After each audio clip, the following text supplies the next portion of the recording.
अस्सलाम वालेकुम। Lecture 100 start करते हैं जी। सेंचुरी पे हैं आप, नॉट आउट हैं आप, क्योंकि आपको पता है अभी भी आपने आउट नहीं होना इस लेक्चर के बाद, बल्कि 5-6 दिन के बाद, या उससे भी थोड़ा जल्दी हो सकता है, 3-4 दिन बाद भी हो सकता है। आप लोगों को फिर 2-1 दिन के लिए मैं मैसेज करवा दूंगा, आपको आना पड़ेगा। अच्छा, एक छोटी सी चीज़ और भी। एक तो मैंने पहले आपसे ये कहा था कि मैं चलूँगा IS 16 की तरफ से, लेकिन अभी आज मैंने यही डिसाइड किया है कि जो मैं रिवीजन क्लास में चलूँगा तो मैं भी रिवर्स ऑर्डर के अंदर ही चलूँगा।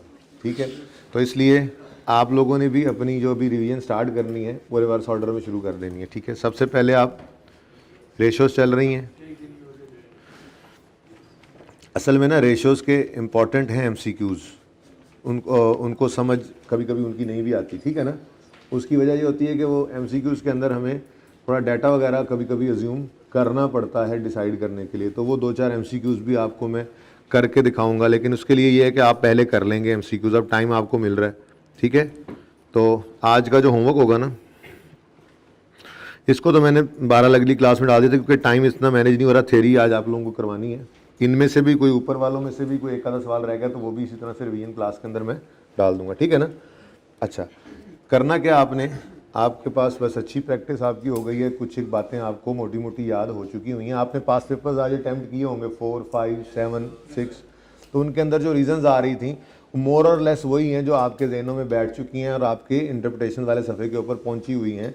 यानी अगर उन्होंने 5 बातें लिखी हुई हैं तो उनमें से 3 बातें 4 बातें आपकी भी तकरीबन वैसी ही मिलती जुलती हैं, तो ये मोर देन इनफ होता है। ठीक है ना। अब पर्चे के अंदर जो सोल्यूशन IKF ने दिया, पर्चे में सारे बच्चों का 100% तो वैसा नहीं होता। ठीक है, अब वो अगर 5 चीज़ें उन्होंने लिखी हैं, ठीक है, तो आपने उन जैसी 2 या 3 लिख दी हैं, तो ये पर्चे के हिसाब से मोर देन इनफ है। ये 60-70% मार्क्स के लिए काफ़ी है। लेकिन बहुत ज़्यादा कहानियाँ नहीं लिखनी, इसीलिए मैं कोशिश करके ये टाइम इतना, ये एक्स्ट्रा टाइम जो लगा है, 2 दिन में रेशोज़ तो हो गई थी।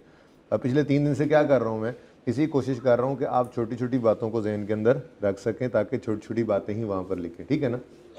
अब आपने करना क्या है, कुछ थ्योरेटिकल डिस्कशन भी है। जैसे मैंने एक लिमिटेशंस की बात की थी, तो वहीं पर मैंने लिखा भी था, गालिबन मुझे याद नहीं है वो कहाँ पे लिखा था, वो मैंने लिख कर रख लिया था। इम्पोर्टेंस भी एक पॉइंट था, ये पर्पस एंड इम्पोर्टेंस, एक इस तरह की बात और भी रहती है। एक वर्टिकल हॉरिजॉन्टल एनालिसिस होता है। थ्योरेटिकल पॉइंट ऑफ व्यू से 2-4 बातें हैं करने वाली, तो इसलिए मैं कह रहा हूँ कि अब रिवीजन क्लास के अंदर जब मिलेंगे तो हम रिवर्स ऑर्डर में चलेंगे। आपने क्या करना है, आपने एक बार जो है वो सारे MCQs इस टॉपिक के भी कर लेने हैं। ठीक है, अब तरतीब हमारी क्या होगी, मैं आपके साथ इसीलिए शेयरिंग इस तरह से कर रहा हूँ कि आपने इसी तरतीब में ही अपनी तैयारी को शुरू करना है, रिवीजन को।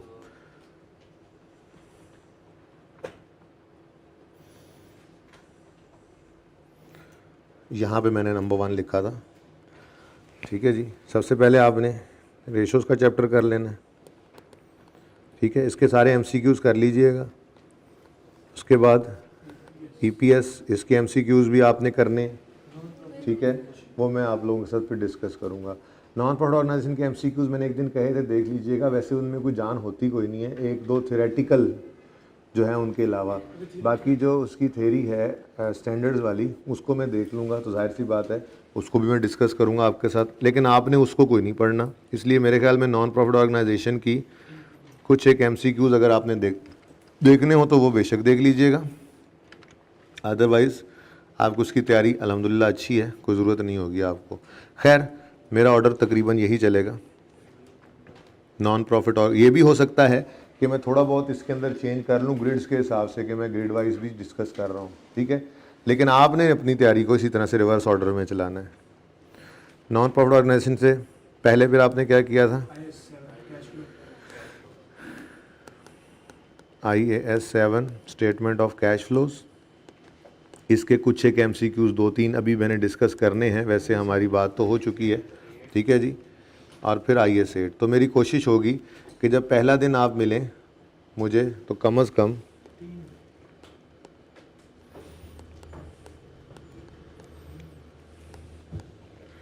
ये टॉपिक्स हम कर रहे हूँ डिस्कस।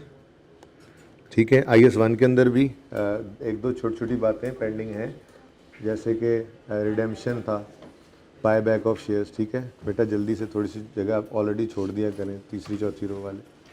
अच्छा, कोशिश मेरी ये होगी कि ये चीज़ें एक क्लास में डिस्कस कर लूँ मैं। ग्रिड्स के हिसाब से चेंज तो कर सकता हूँ, लेकिन आप देख लें मैं रिवर्स ऑर्डर के अंदर ही चल रहा हूँ, ठीक है।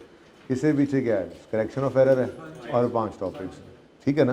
तो आपने भी कोशिश ऐसे ही करनी है कि आप रिवर्स ऑर्डर के अंदर चलें। सबसे ज़्यादा इंपॉर्टेंट रेशो और ईपीएस के एमसीक्यूज़ हैं जो आपके एंड से अभी तक नहीं हुए, ठीक है ना। तो आपने इसी ऑर्डर के अंदर आज से ही शुरू कर देना है। सबसे पहले ईपीएस के एमसीक्यूज़ करने हैं, फिर रेशोज़ के एमसीक्यूज़ करने हैं, ठीक है। और इस तरह से आपने थ्योरी एक बार पढ़ते जाना है, चीज़ों को आईकेएफ की स्टडी टेक्स्ट डाउनलोड कर लेनी है, एक नज़र उसको भी देख लेना है तसल्ली के लिए चैप्टर को। सिर्फ गो थ्रू ऐसे मोबाइल में खोल के ना ऐसे बस, हाँ ये भी है, हाँ ये भी देखा, ये बात नहीं की हुई। अब वो आपने आइडेंटिफाई कर लेनी है चीज़ें। तो पहले दिन जब मिलेंगे जो मैं बातें डिस्कस करूँगा उनमें अगर वो टिक हो जाए तो ठीक है, वरना मुझे पहली क्लास के एंड पे दे देना जी ये बातें रहती हैं, ये अगली क्लास में आप कवर कर लें। बात समझ आ गई है ना। तो होपफुली फिर वो 2 दिन के अंदर 2 क्लासेस हों या 3 दिन में 2 क्लासेस हों, और जो भी होगा मैं आप लोगों को मैसेज कर दूंगा। जो बच्चे घर पे होंगे वो यूट्यूब के ऊपर उसको देख सकते हैं, जो यहाँ पे होंगे वो फिज़िकली क्लास ले लीजिएगा, ठीक है। लेकिन 4 से 5 दिन मुझे चाहिए होंगे थोड़ी तैयारी करने के लिए, ओके जी। अच्छा जी, पास पेपर 4 हमारे होमवर्क में था। पास पेपर 4 एक अच्छा सवाल था। कितने बच्चों ने ट्राई किया इसको? ट्राई करने का मतलब सॉल्यूशन पढ़ लिया बस, है ना। कितने बच्चों ने सॉल्यूशन को लिखा था? बहुत कम बच्चे हैं। देखें प्लीज़, आपको नज़र आ रहा होगा सॉल्यूशन देखते हुए, हाँ हाँ ये तो हमें पता है, हाँ हाँ ये तो हमें पता है। पर्चे के अंदर फिर वो हाँ हाँ नहीं हो सकती बेटा, अपने हाथ से लिखिए प्लीज़, ठीक है। कहता है जी following information has been gathered. अब मैं कोशिश करूँगा कि ये कोई 20 से 25 मिनट में जितने सवाल इनमें से एक डिस्कस हो जाए, 2 हो जाए, 3 हो जाए, इसके बाद फिर इसको रोक देंगे। फिर बाकी जो एक आधा सवाल है वो रिवीजन क्लास में मैं डिस्कस कर लूँगा। मैंने थ्योरी की तरफ जाना है, ठीक है। Following information has been gathered by an analyst in respect of Dairy Food Limited. अच्छा जी,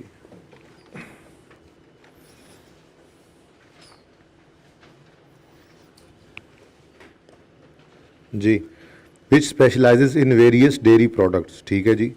उन्होंने 3 साल का डाटा दिया है कंपैरेटिव, ठीक है जी। 14 से 15, 15 से 16, एक तो ये कंपैरिजन हमने करना है, और दूसरा फिर इंडस्ट्री की एवरेज से भी, ठीक है जी। तो इंडस्ट्री की एवरेज के लिए आप हर साल को तो नहीं कर सकते कंपेयर, आप ओवर द ईयर्स 14, 15, 16 को कंपैरिजन के अंदर देख सकते हैं, और फिर इंडस्ट्री एवरेज के लिए आप करंट ईयर को भी देख सकते हैं कि जी बहरहाल करंट ईयर सामने होता है ना, इंडस्ट्री एवरेज से अभी भी ये कम है या इंडस्ट्री एवरेज से ये ज़्यादा है। अच्छा, ये सिर्फ 3 नंबर का सवाल था। उन्होंने कहा in latest report to the shareholders director of DFL have claimed that liquidity position of company has improved significantly. इसको देखते हुए ना डायरेक्टर ने कहा करंट रेशो क्या है, करंट रेशो जी 1.84 पे आ गई है। देखें जी ये करंट रेशो जी 1.59 से 1.67 हुई और फिर 1.84 हो गई है। यानी हमारी क्लेम क्या करें, हमारी लिक्विडिटी पोजीशन यानी कि टू पे एबिलिटी टू पे current liabilities out of current assets, ये हमारी इंप्रूव हुई है, डायरेक्टर्स ने क्लेम किया, ठीक है। आपसे कहा गया है कि रिक्वायरमेंट क्या है, critically analyse and discuss whether you agree with the claim. बस, ना कोई रेशो, हाँ ले ले, ना कोई रेशो कैलकुलेट करने के बारे में उसने कहा है, ना उसने कोई हर एक रेशो के ऊपर अलग अलग, हाँ उसको देख लो जुनैद, देख लो बेटा अच्छे तरीके से। मैं कहता हूँ थोड़ी देर बैठ जाता है तुम्हारे पास, सही तरह से देख लो आमने सामने। कोई आता है कोई जाता है, घर छोड़ के आने वाली आदत बस कर दो यार।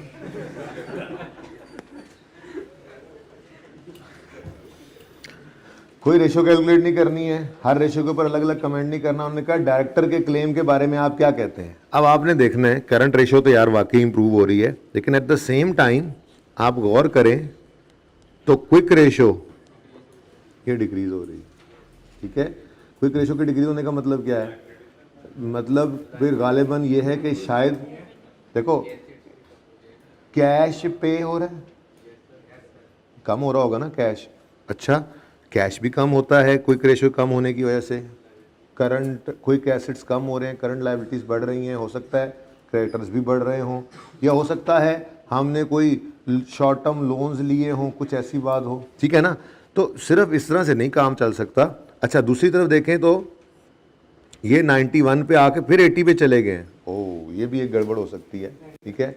शायद हमने अपने क्रेडिटर्स को जल्दी पेमेंट करना शुरू कर दी है, ठीक है, और जल्दी पेमेंट करने के लिए हो सकता है हमें कैश जो है वो पे करना पड़ रहा है, ठीक है। तो बिल्कुल क्लियर बात नहीं है, इसके अंदर बहरहाल एम्बिग्विटीज़ हैं। करंट रेशो भी बढ़ रही होती तो फिर भी हम कह सकते थे कि ये जो है वो सॉरी क्विक रेशो भी बढ़ रही थी तो हम कहते हैं यार ठीक है, कैश भी इंक्रीज़ हो रहा है, वाकई ये लिक्विडिटी इनकी इंप्रूव हो रही है। एक और बड़ी वजह भी है, आपकी करंट रेशो बढ़ रही है, क्विक रेशो कम हो रही है। क्विक रेशो और करंट रेशो में फ़र्क किस चीज़ का है? मेन इन्वेंट्री का। इसका मतलब अगर डीप डाउन जाकर सोचें तो करंट रेशो का बढ़ना शायद इन्वेंट्री के बढ़ने की वजह से है, ना कि कैश और डेटर के बढ़ने की वजह से। तो ये थोड़ी सी अलार्मिंग बात है कि आपकी इन्वेंट्री बढ़ रही है। देखो ना, करंट और क्विक रेशो में फ़र्क क्या था? करंट एसेट्स में से इन्वेंट्री निकाल दो। अब करंट रेशो के बढ़ने का मतलब है करंट एसेट्स बढ़ रहे हैं, इन्वेंट्री निकाल के देखें तो करंट एसेट्स कम हो रहे हैं। तो इसका मतलब फिर दरअसल क्या चीज़ बढ़ रही है? इन्वेंट्री बढ़ रही है। तो हम ये कहेंगे कि जी उनका क्लेम जो है हम उससे बिल्कुल इत्तेफाक नहीं करते। लिक्विडिटी इंप्रूव होने का मतलब ये नहीं है कि आपकी इन्वेंट्रीज बढ़ रही हैं, ठीक है ना। क्विक रेशो कम हो रही है और करंट रेशो बढ़ रही है, इसका मतलब ये है कि इन्वेंट्रीज बढ़ रही हैं, और इन्वेंट्रीज बढ़ने से तो ऑब्सोलीट होने का, बल्कि इनका तो एक्सपायर होने का भी डर लगेगा कि आप इन्वेंट्रीज बढ़ाते जा रहे हैं, ठीक है ना। तो ये सादा सी बात आपने तीन एक नंबर के लिए दो तीन जुमले लिख देने थे। कहाँ पे है यार solution?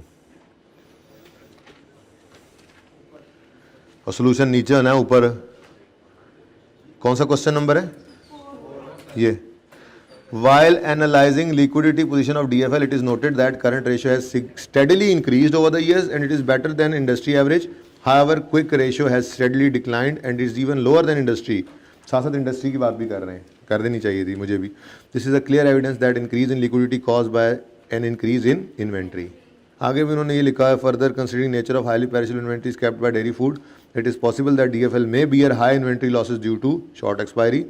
Based on above, I do not agree with claim of DFL, ठीक है।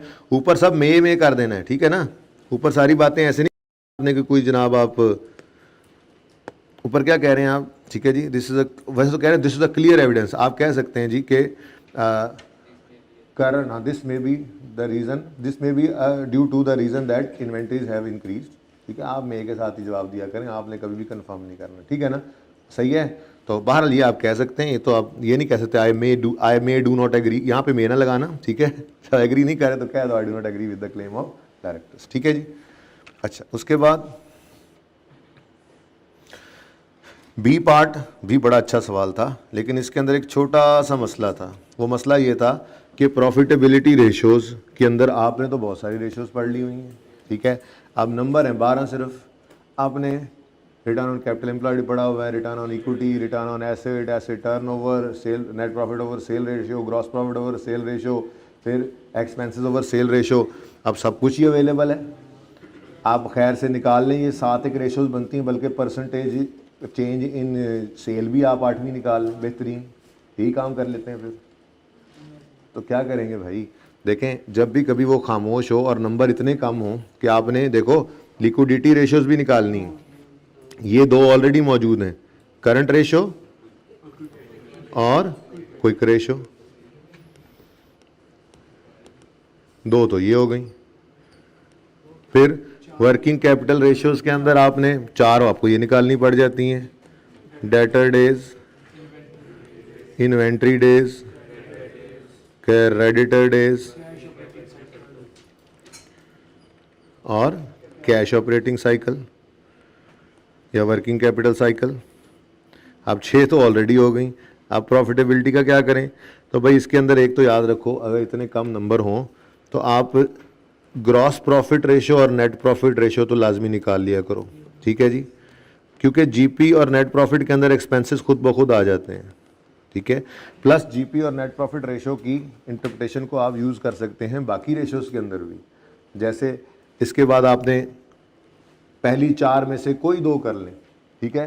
रिटर्न ऑन कैपिटल एम्प्लॉयड अगर आप कर लेते हैं ना, तो वो ब्रॉडर व्यू ले लेता है, वो इक्विटी वालों की बात भी कवर हो जाती है उसके अंदर और डेट वालों की बात भी कवर हो जाती है। तो आप रिटर्न ऑन कैपिटल एम्प्लॉयड निकाल लिया करें और रिटर्न ऑन एसेट्स भी निकाल लें, क्योंकि ये दो तरह से देखने की बात हो जाती है। एक हम देख रहे होते हैं कैपिटल एम्प्लॉयड के पॉइंट ऑफ व्यू से, दूसरा हम देख रहे होते हैं एसेट्स के पॉइंट ऑफ व्यू से, ठीक है ना। अब return on capital employed higher है और ऊपर जीपी रेशो या नेट प्रॉफिट रेशो भी हायर है, तो उसको भी यूज़ कर रहे हैं हम नीचे वाली बात के अंदर कि जी देखें, चूंकि GP ratio net profit ratio ज़्यादा है तो रिटर्न कैपिटल एम्प्लॉयड भी ज़्यादा है, ये भी एक रीज़न है, ठीक है ना। तो इससे ज़्यादा नहीं, ठीक है। और फिर अगेन ये देखो, वो कह रहे हैं एनालाइज। अब हमने ये 10 रेशियोज कैलकुलेट करनी है और उसके ऊपर एनालिसिस भी देना है, ठीक है। अब खुद सोचो, जो बच्चा 10 रेशियोज लिखने के बाद हर एक रेशियो के ऊपर उसी तरह से कहानी लिखना चाहेगा जैसे उसने लिखना सीखी हुई है, और हर पॉइंट के ऊपर मैंने आप लोगों को लिखवाई भी हुई हैं, तो वो बच्चा तो फिर परेशान हो गया ना।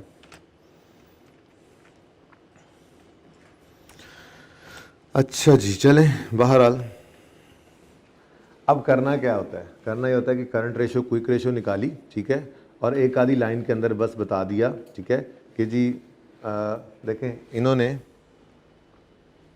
सिर्फ ये कहा हुआ है कि एक ही कंपनी है, ठीक है, दो कंपनीज़ हैं, ठीक है। अब दो कंपनीज हैं, आपने just current ratio quick ratio निकाल ली और आपने कह दिया कि जी करंट रेशो इसकी बेहतर है, ठीक है। और एक छोटी सी रीज़न यहाँ से कोई बना ली जो नज़र आ रही है आपको, करंट रेशो क्यों अच्छी है जी, बी की मिसाल के तौर पे वैसे रेशोज खोल लेनी ज़्यादा बेहतर है ताकि रेशो कैलकुलेट ना करनी पड़े और हम कमेंट कर सकें, ठीक है ना। तो मैं यहाँ पे आता हूँ, सबसे पहले करंट रेशो मैंने पहले पकड़ लिया, तो करंट रेशो की बात ही कर लेते हैं जी।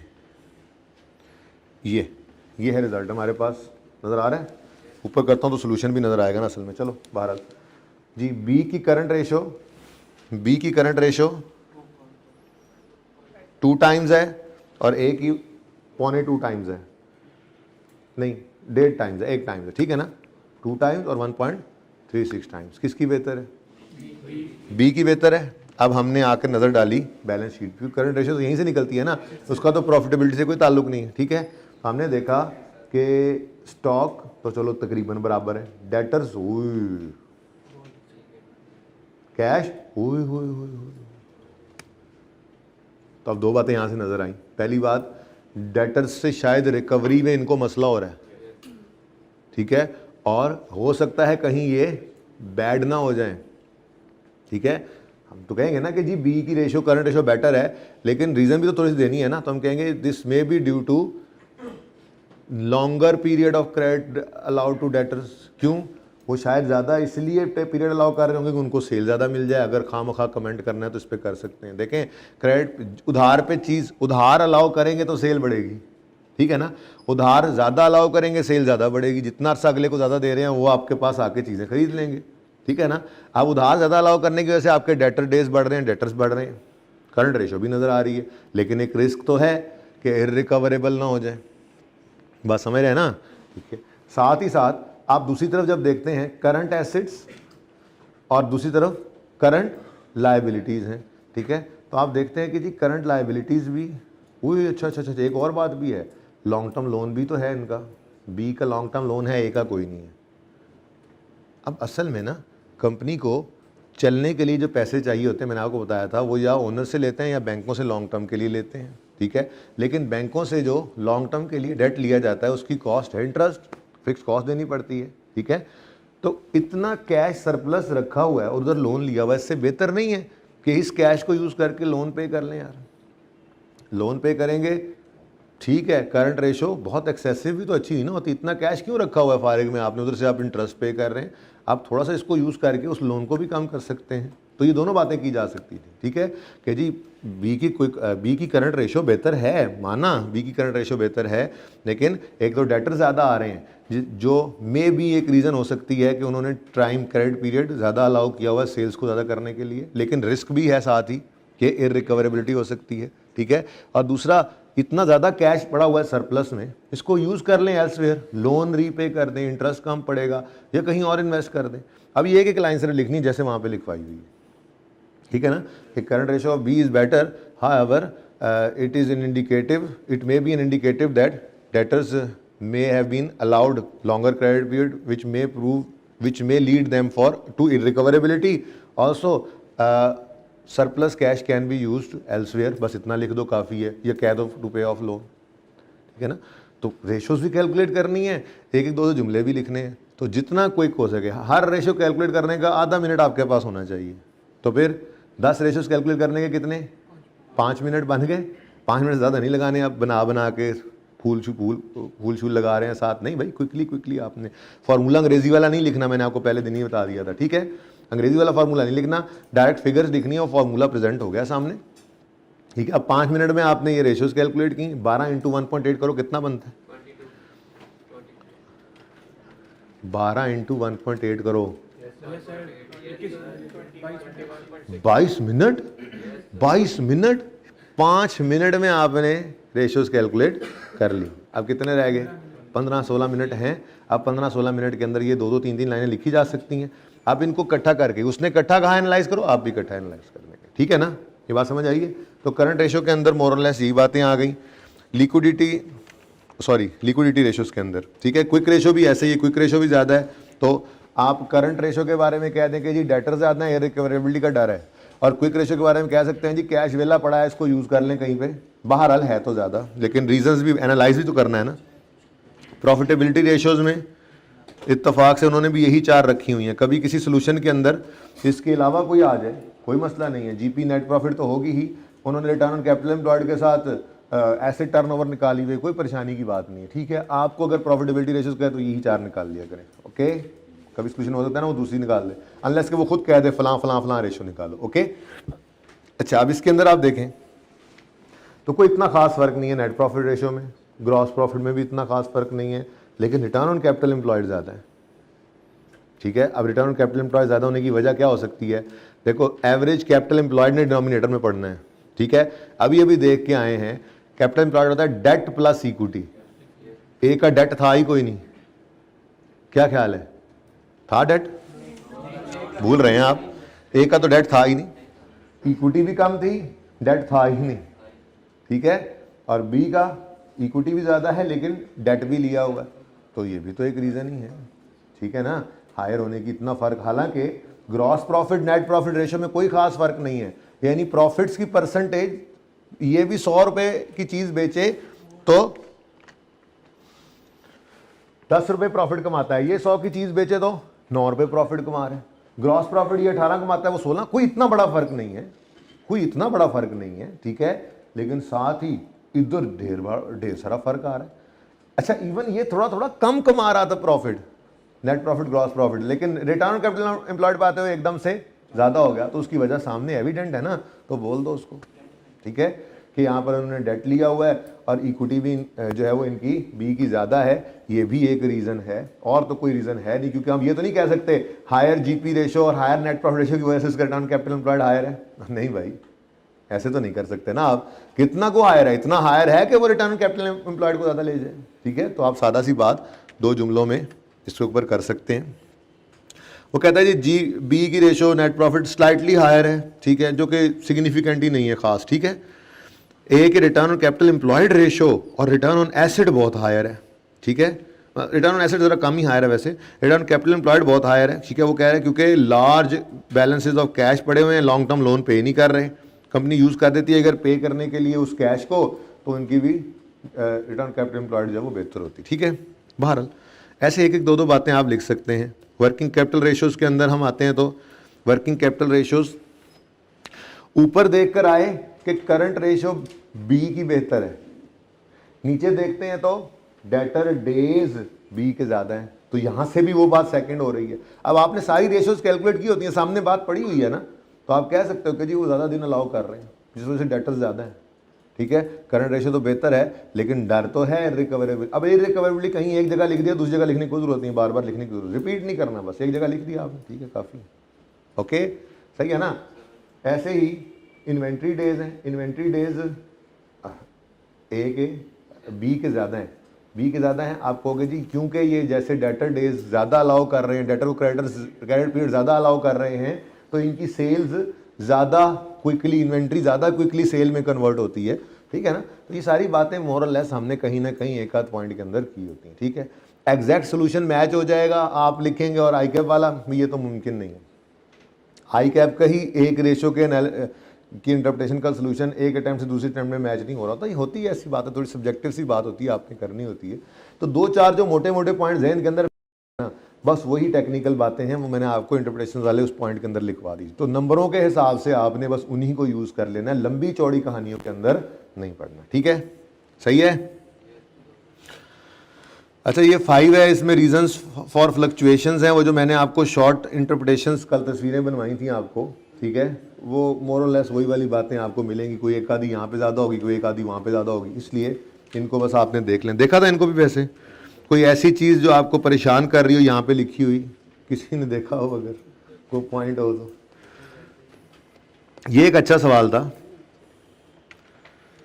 ये वाला जिसके अंदर, हाँ ये एक अच्छा सवाल था। ठीक है, इसके अंदर उसने ना एडिशनल इन्फॉर्मेशन भी दे दी थी। पहली दफ़ा ऐसा हुआ था कि इतनी एडिशनल इन्फॉर्मेशन दी हुई है इसमें। ठीक है ना, तो इसके अंदर एक दो बातें बस आपने, जो गौरतलब बातें थी वो क्या थी, फिक्स एसेट बढ़ गए थे इनके ओवर द ईयर, ऐसे ही है। एट द सेम टाइम अगर आप देखें तो करंट एसेट्स एकदम से बिल्कुल कम हुए थे। अब नज़र तो ये आ रहा है बज़ाहिर भी कि इन्होंने शायद कैश वगैरह पड़ा हुआ था वो यूज़ करके फिक्स एसेट खरीद लिया। ठीक है, दूसरी तरफ लोन भी बढ़ रहा है। अब इस तरफ ज़हन नहीं जा रहा, ये नहीं आप कह सकते कि जी वो कैश जो है वो करंट एसेट्स जो कम हुए हैं वो कैश कम होकर लोन रीपे हो गया, कैसे कह सकते हैं आप, लोन तो उल्टा बढ़ गया। ठीक है, अब एविडेंट बात बगैर एडिशनल इन्फॉर्मेशन के भी यही नज़र आ रही है कि शायद फिक्स एसेट हमने खरीदे हैं और कुछ पैसे कैश से पे किए हैं, कुछ पैसे हमने बैंक से लोन लेकर पे किए हैं। ये तो आपको नज़र भी आ रहा था, लेकिन साथ ही उसने बता दिया SKL had been running its business at a rented building whose rent was 15 million. During the year, SKL purchased building for 200 million. Funds were arranged partially through long-term loan. अगर partly through long term loan arrange किया तो फिर बाकी पैसे या तो कोई liability बढ़ गई होती, करंट लाइबिलिटी, वो भी उल्टा कम हो रही हैं। ये नहीं कह सकते आपके जी लोन से पैसे दे दिए और बाकी अभी हमने दिए ही कोई नहीं है, तो ऊपर नज़र आ रहा है। दूसरी बात खुद पता लग रही है कि पार्टली लोन से इसको फाइनेंस किया तो बाकी आपके कैश की यही बैलेंस यूज़ हुआ होगा, क्योंकि आपका कैश काफ़ी कम हो गया, 200 मिलियन से एकदम से 90 मिलियन पे आ गया। ठीक है, एग्जैक्ट मैच करने की ज़रूरत नहीं है, एग्जैक्ट मैच करने ना बैठ जाना। ठीक है ना, तो आपको क्या पता कैश कितना था दरअसल। ठीक है, हो सकता है लोन जितना आपको बढ़ता हुआ नज़र आ रहा है असल में ऐसा ना हो, बढ़ा ज़्यादा हो, कुछ रीपे भी हो गया हो, तो इसलिए बस आपने मेरे के साथ बात कर देनी है जितनी बात है। ठीक है ना, अच्छा, अब उसने साथ ही ना यूजफुल लाइफ भी दे दी। ठीक है, अब ये उसने कुछ रेशोज कही थी, gross profit ratio, net profit ratio. मेरे ख्याल में इस डिसीजन का ग्रॉस प्रॉफिट रेशो पे तो कोई असर नहीं पड़ता। क्या ख्याल है, कैश का कम होना, फिक्स एसेट का बढ़ जाना। जीपी रेशो क्या है, जीपी ओवर सेल, कोई असर नहीं पड़ रहा। ठीक है, अच्छा, एक मजे की बात, 15 मिलियन का रेंट था वो बच गया। ठीक है, eight the same time depreciation expense भी आ गया 40 ईयर्स के हिसाब से। अब अगर देखें तो 200 डिवाइडेड बाय 40 करें तो डेप्शन कितनी आती है, 5। ठीक है, तो इन नेट 10 का तो सेविंग मिल ही रही है ना। ठीक है, अच्छा, अब अगली बात, ये दोनों बातें, डेप्रिसिएशन का आना और रेंट का बच जाना और 10 मिलियन में नेट की सेविंग आनी, जीपी पे तो ये असर भी नहीं डाल रही, लेकिन नेट प्रॉफिट रेशो के ऊपर इस चीज़ का असर आ जाएगा। ठीक है ना, सही है। अच्छा, उसके बाद रिटर्न ऑन एसेट, ये उम्मीद है आपका बहुत बढ़ गया होगा। ठीक है, बढ़ना ही था, एसेट्स एकदम से 240 से 410 पे चले गए हैं। ठीक है, तो आप कह दोगे जी नवी बिल्डिंग लगी है, डिनोमिनेटर बढ़ गया, बस ठीक है, मेन रीज़न तो यही है। ठीक है ना, क्योंकि प्रॉफिट्स पे मेरा नहीं ख्याल कोई इतना ज़्यादा असर पड़ रहा है। ग्रॉस प्रॉफिट रेशो और नेट प्रॉफिट रेशो ये कोई इतनी ज़्यादा फ़र्क से नहीं आई होंगी। मैं सोल्यूशन खोलता हूँ ज़रा, रेशो से सामने आ जाए, ये देखें,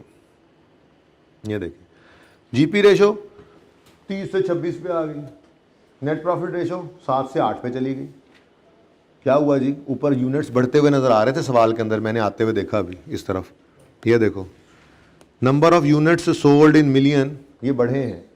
ये शायद बढ़ाने के लिए हमने, शायद क्या यार उसने नीचे लिखा, चलो पहले शायद से बात करते हैं, ठीक है ना। शायद को पहले शायद से मिल लेते हैं, पहले एडिशनल इन्फॉर्मेशन नहीं है, आपको नजर आ रहा है यूनिट्स बढ़ रहे हैं और at the same time sales भी बढ़ रही हैं। तो एविडेंट बात यही लग रही है कि आपने थोड़ी बहुत सेलिंग प्राइस कम की होगी जिस वजह से आपके वॉल्यूम में इंक्रीज आया है, ठीक है ना। लेकिन सेलिंग प्राइस कम करने से जीपी रेशो थोड़ी सी कम हो गई है।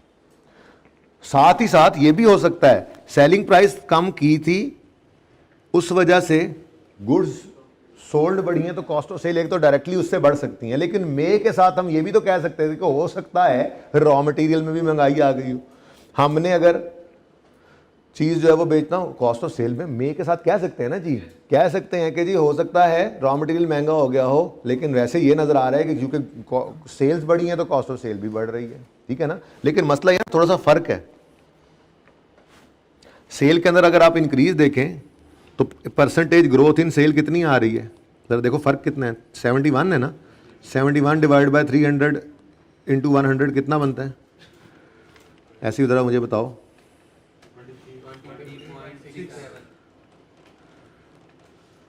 चल 23 ऐसे 24%। अब परसेंटेज ग्रोथ इन सेल कितनी आई है 24%, और इधर देखो इधर 63 का फर्क है। 63 divided by 210 into 100 cost of sale में ग्रोथ देखें तो इसको ये मैं थ्योरी में पढ़ाऊंगा, इसको कहते हैं वर्टिकल एनालिसिस। क्या कहते हैं जी, हम वर्टिकली एनालाइज कर रहे हैं ना, ठीक है। एक होता है हॉरिजॉन्टल एनालिसिस जो अभी थोड़ी देर पहले आपने किया, net profit over cell ratio, gross profit over cell ratio. तो हम इस तरह से वर्टिकली एनालाइज कर रहे होते हैं चीजों को, और ये क्या कह रहा हूं मैं, हॉरिजॉन्टल एनालिसिस। तो ये भी एक थ्योरी के अंदर पॉइंट पड़ा हुआ है, जब आप थ्योरी पढ़ेंगे ना किताब से, ठीक है। नहीं भी अगर नजर आई तो मैं आईके की किताब के अंदर लिखा हो वहां से दिखा दूंगा आपको, ठीक है। आसान सी बात है। तो ये मैं हॉरिजॉन्टल एनालिसिस कर रहा हूँ ना, ठीक है। तो जीपी रेशो के अंदर क्या चेंज आया है 30। अब देखो थोड़ा सा फर्क निकल आया कि नहीं निकल आया। ये तो सारी बातें उसने अदर इन्फॉर्मेशन में लिखी हुई, मैं तो वर्स्ट के लिए तैयार कर रहा हूँ भाई आपको। कोई अदर इन्फॉर्मेशन ना दी होती तो इधर देखो, अगर आपने सेलिंग प्राइस बढ़ाई थी जिस वजह, सेलिंग प्राइस कम की थी जिस वजह से यूनिट्स बढ़े हैं, तो यूनिट्स के बढ़ने की वजह से ही अगर सिर्फ कॉस्ट ऑफ सेल बढ़ी होती तो फिर ये मोर और लेस सेम ही होता ना, ठीक है। तो हम कह सकते थे कि जी हो सकता है साथ ही साथ हमें सेलिंग प्राइस तो हमने कम की ही थी, साथ ही साथ हमें कुछ रॉ मटेरियल भी महंगा मिल रहा है, ठीक है। और ये दोनों बातें वैसे उसने सवाल के अंदर की हुई थी। उसने क्या कहा जी, उसने कहा था विद इफेक्ट फ्रॉम, हमारे साल का पहला दिन है, ठीक है। Selling prices was decrease by 5% to boost sales, sale volume boost करने के लिए। तो ये अब आपको मे की बात ही कोई नहीं करने की जरूरत, उसने लिख ही दिया कि जी ये हुआ है। साथ ही साथ उसने कहा ड्यूरिंग 17 सप्लायर ने भी अड़ी कर दी और उसने कहा प्राइस 4% बढ़ा दो। हमने रेजिस्ट किया, वो नहीं माने, फिर हमने एग्री क्या किया, ठीक है यार पैसे जल्दी दे देंगे, प्राइस नहीं बढ़ा रहे। अब कुछ ऐसी बात भी आ रही है, ठीक है ना, कुछ ऐसी बात भी आ रही है। तो मे के साथ फिर हमने वो बात तो कर ही दी थी कि जी वो रेजिस्ट करें। हो सकता है कोई निगोशिएशन के अंदर कुछ प्राइस बढ़ गई हो, कुछ ना बढ़ी हो, लेकिन करंट रेशो के अंदर ज़रूर असर पड़ा होगा इस डिसीजन का। करंट रेशो में आप देखें करंट लाइबिलिटीज 80 से 50 पे आ गई हैं। क्या मतलब, क्रेडिटर डेज कम हुए होंगे तो ही ना, क्रेडिटर डेज कम हुए मतलब क्रेडिटर्स जल्दी पे होते हैं तो क्रेडिटर्स की अमाउंट कम हो गई, तो करंट रेशो के ऊपर भी इसका असर पड़ रहा था, ठीक है। तो ये एक अच्छा सवाल था, ठीक है। बाकी ये इस पॉइंट का क्या करना था, वो कहता है सेलिंग और एडमिन एक्सपेंसेस 75% जो हैं वो फिक्स्ड हैं। इसका मतलब ये होता है कि आप प्रोडक्शन बढ़ाते जाएं, सेल बढ़ाते जाएं, इन्होंने कोई नहीं बढ़ना, ठीक है ना। आपने एक फैक्ट्री लगा दी है, उस फैक्ट्री किराए पे ले लिए मिसाल के तौर पे, तो उस फैक्ट्री का किराया आपने चाहे 30,000 यूनिट्स बना के बेचे या 39 यूनिट्स बना के बेचे, उसके किराए पे कोई असर नहीं पड़ रहा। शायद यही वजह है कि आपकी, किधर गया यार सोल्यूशन, दोनों ही एक जगह पे आ गए, हद होगी यार। कौन सा जगह था यार सोल्यूशन, रेशोज ओपन हुई थी 700, ये कहाँ गई रेशोज कहाँ गई, ये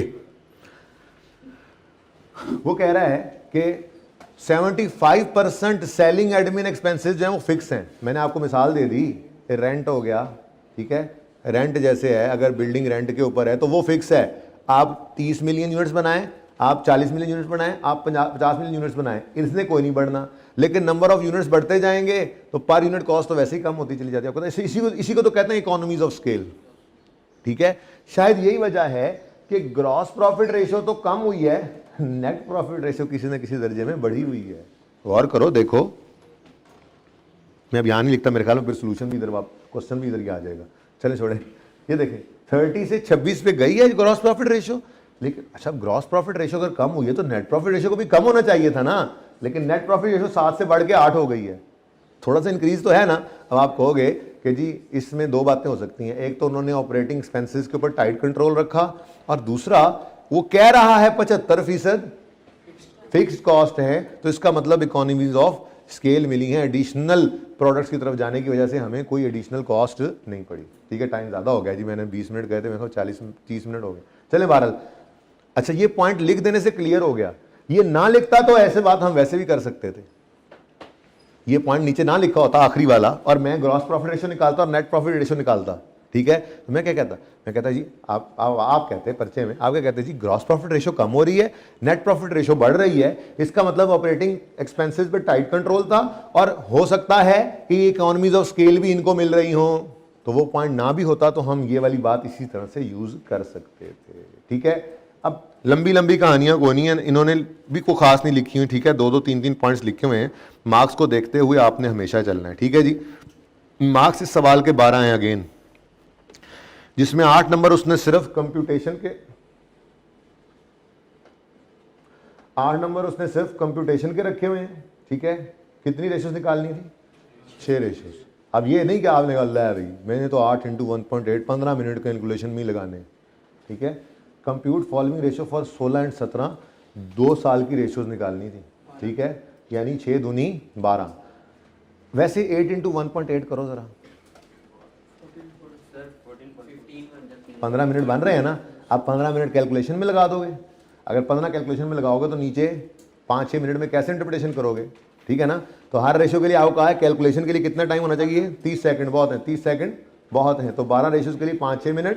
ठीक है, इधर से भी 10 मिनट खींचो और 5-1 मिनट अगले भी आ जाए, 15 मिनट के अंदर हर बात के ऊपर, हर जो उसने अलग अलग कहा, उन्होंने कहा जी प्रॉफिटेबिलिटी और लिक्विडिटी पे कमेंट करो।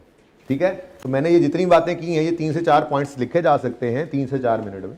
ठीक है, दूसरे के अंदर भी 3 से 4 पॉइंट 4 मिनट में। ठीक है ना, ज़्यादा फिर भी नहीं लिखना, ओके, क्योंकि जाहिर सी बात है 30 सेकंड में आपसे भी रेशियो कैलकुलेट नहीं होनी। ठीक है, तो कभी 45 सेकंड भी लग सकते हैं, किसी में 1 मिनट भी लग सकता है, कोई फॉर्मूला भूला हो सकता है। ठीक है, तो बस आपने ये करना है 12 × 1.8 करके, पर्चे के टॉप पर ही जैसे सवाल आया ना क्वेश्चन नंबर फलां, आपने यहाँ पर लिखा कितना बनता है 12 × 1.8 कितना बनता है? 22 मार्क्स, 22 नंबर मिनट बनते हैं ना। अब आपने घड़ी सामने जाहिर एग्जामिनेशन हॉल में लगी होती है, उसके ऊपर आपने यूँ लिखना है कि जी यहाँ पर इस वक्त यूँ नहीं लिखना, यूँ लिखना है, क्या आपने कहना जी 9:33 मिनट हो गए हैं और 22 मिनट का मतलब है कि मैंने पूरे 10 बजे तक इस सवाल को ख़त्म करना है। ये लिख लिया करें, इसमें 2 सेकंड नहीं लगे, लेकिन ये नहीं ना लिखें अगर, तो आपको पता नहीं लगता कि कितना टाइम गुजर गया।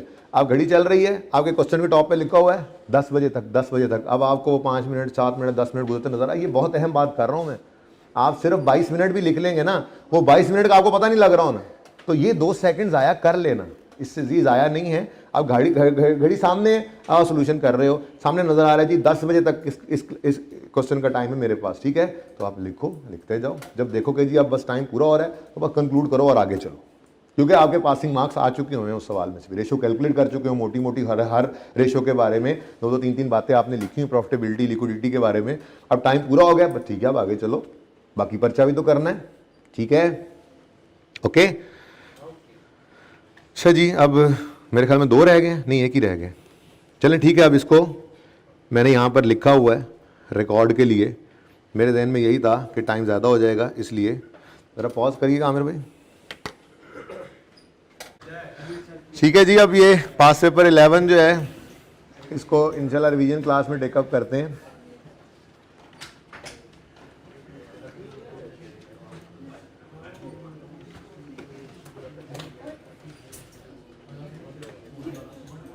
चैप्टर 9 है जी, कॉन्सेप्चुअल फ्रेमवर्क का चैप्टर है। ये फ्रेमवर्क होता क्या है, मैंने आपको बताया था ये फ्रेमवर्क क्या होता है जब हम IAS 8 कर रहे थे। सुन लें, पेज 634, पहले भी पढ़ा हुआ है, फिर भी मैंने एक नज़र तो गुजारना ही ना इस नज़रों से। सुने जी, पेज पता लग गया ना, पेज 634। अच्छा आप सुने, इधर जो देखना होगा बता दूंगा मैं, मेरी बात सुने। अब मैंने आपको IAS 8 पढ़ाते हुए बताया था कि अकाउंटिंग पॉलिसी सिलेक्शन के लिए हमारी तरतीब क्या होती है। मैंने कहा था सबसे पहले हम देखते हैं कि इससे कोई जो भी आइटम हमारे सामने आए इससे रेलेवेंट कोई IFRS मौजूद है।